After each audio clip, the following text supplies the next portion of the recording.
તમે સવારે ઉઠતાની સાથે સૌથી પહેલાં શું કરો છો? આપણા દાંત સાફ કરીએ છીએ. તે માટે જે ટૂથબ્રશ અને ટૂથપેસ્ટનો ઉપયોગ કરીએ છીએ અથવા તો પછી પાણીની ડોલ અને સાબુદાનીનો ઉપયોગ કરીએ છીએ તે વસ્તુઓ મોટે ભાગે પ્લાસ્ટિકની બનેલી હોય છે. પરંતુ શું તમે જાણો છો કે પ્લાસ્ટિક કોઈ એક પ્રકારનું હોતું નથી? પ્લાસ્ટિકની બોટલ પર બનાવેલું આ ચિહ્ન જુઓ અને કન્ટેનર પર બનેલા આ ચિહ્નને પણ જુઓ. આ ચિહ્ન મહત્વનું છે, પણ તેનો અર્થ શું છે? આવો જાણીએ. તમને જાણીને આશ્ચર્ય થશે કે પ્લાસ્ટિક જુદા જુદા 7 પ્રકારના હોય છે અને દરેક પ્રકારને એક ખાસ અંક વડે ઓળખવામાં આવે છે.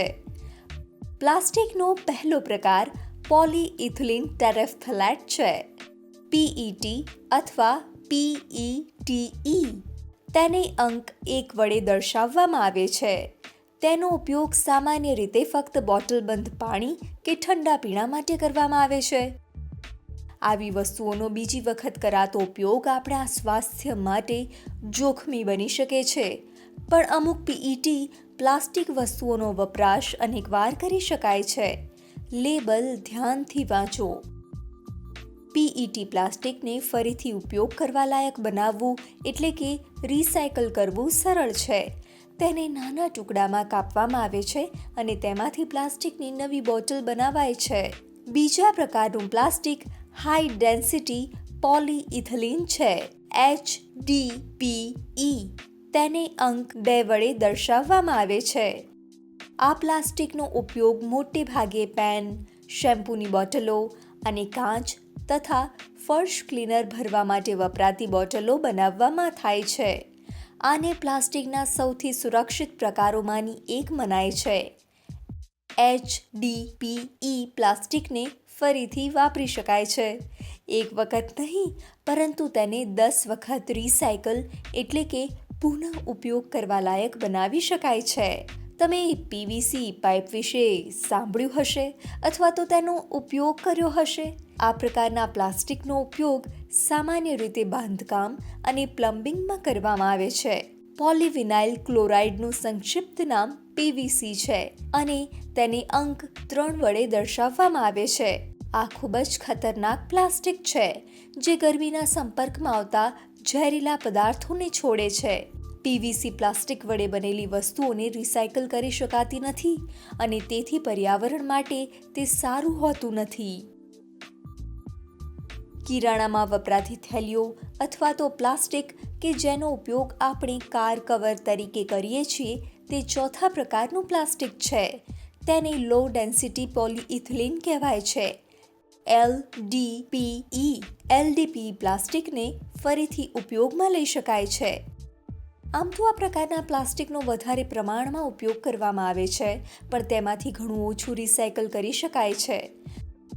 જરા વિચારો કે LDPE પ્લાસ્ટિકના ઉપયોગના લીધે આપણે કેટલા ટન કચરો ઉત્પન્ન કરીએ છીએ. પ્લાસ્ટિકના કચરાને કારણે થતા પ્રદૂષણને ઘટાડવા માટે આ પ્રકારના પ્લાસ્ટિકનો ઉપયોગ ઓછો કરવો ખૂબ જરૂરી છે. આપણે જોયું કે પ્લાસ્ટિકની પાણીની બોટલો ટાઈપ 1 PET પ્લાસ્ટિકની બનેલી હોય છે. પણ બોટલના ઢાંકણા કઈ વસ્તુના બને છે? 5મા પ્રકારનું પ્લાસ્ટિક છે પોલીપ્રોપિલિન, PP. તેને અંક 5 વડે દર્શાવાય છે. પોલીપ્રોપિલિન પ્લાસ્ટિક હલકું હોય છે અને ઉષ્મા પ્રતિરોધી પણ હોય છે. તેનો ઉપયોગ બોટલોના ઢાંકણા, પ્લાસ્ટિક સ્ટ્રો અને આઈસ્ક્રીમ કપ બનાવવા માટે કરવામાં આવે છે. તેને પુનઃ ઉપયોગ કરવા માટે સુરક્ષિત માનવામાં આવે છે. પણ અત્યારે માત્ર 3% PP પ્લાસ્ટિકને જ રિસાયકલ કરવામાં આવે છે. પ્લાસ્ટિકનો છઠ્ઠો પ્રકાર પોલીસ્ટાયરીન છે, PS. પોલીસ્ટાયરીન એક સસ્તું, હલકું અને સરળતાથી બનતું પ્લાસ્ટિક છે જેનો વિવિધ રીતે ઉપયોગ કરવામાં આવે છે. પોલીસ્ટાયરીનનો ઉપયોગ ડિસ્પોઝેબલ ફોર્મના કપ, CD અને DVDનું પેકેજિંગ વગેરે માટે થાય છે. પરંતુ પોલીસ્ટાયરીનને રિસાયકલ કરવું મુશ્કેલ છે એટલે તેનો ઉપયોગ ઓછામાં ઓછો કરવો જોઈએ. અન્ય તમામ પ્રકારના પ્લાસ્ટિકને એક સાથે અંક 7 વડે દર્શાવવામાં આવે છે. આ શ્રેણીને અન્ય કહેવામાં આવે છે. તેનો ઉપયોગ વિભિન્ન પ્રકારના પ્લાસ્ટિક ઉત્પાદનો બનાવવા માટે કરવામાં આવે છે. ઉદાહરણ તરીકે સાઇનબોર્ડ, નાયલોનની દોરી વગેરે. આ પ્રકારના પ્લાસ્ટિકને પણ રિસાયકલ કરવું મુશ્કેલ છે. તો હવે તમે જાણી ગયા હશો કે 3 તીરોના ત્રિકોણનું ચિહ્ન ફરીથી ઉપયોગમાં લઈ શકાય તેવું બનાવવાનું દર્શાવે છે અને તેની અંદરનો અંક આપણને દર્શાવે છે કે તે વસ્તુ કયા પ્રકારના પ્લાસ્ટિકમાંથી બનેલી છે અને કેટલી હદ સુધી ફરીથી ઉપયોગમાં લઈ શકાય કે રિસાયકલ કરી શકાય છે. ચાલો 7 પ્રકારના પ્લાસ્ટિકને ફરીથી જોઈએ. પ્રકાર 1 PET કે PETE રિસાયકલ કરવાનું સરળ. પ્રકાર 2 HDPE 10 વાર રિસાયકલ કરી શકાય છે. પ્રકાર 3 PVC તેને રિસાયકલ કરી શકાતું નથી. પ્રકાર 4 LDPE તેને 1% પણ ઓછું રિસાયકલ કરી શકાય છે.